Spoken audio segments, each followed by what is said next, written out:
Il ne se place jamais au-dessus de ses personnages pour les juger.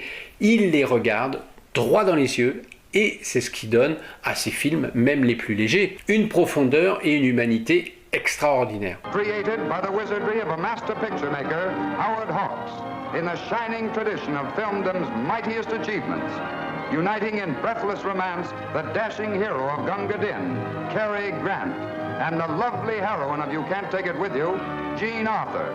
D'ailleurs, l'idée de Seuls les anges ont des ailes lui est venue pendant un voyage au Mexique, où il a rencontré des pilotes de l'aéropostale, des durs à cuire qui vivaient chaque jour comme si c'était le dernier. Leur camaraderie, leur code d'honneur face au danger, leur façon de regarder la mort dans les yeux, tout ça l'a fasciné. Il a bu leur histoire, appris leur argot, absorbé leur philosophie.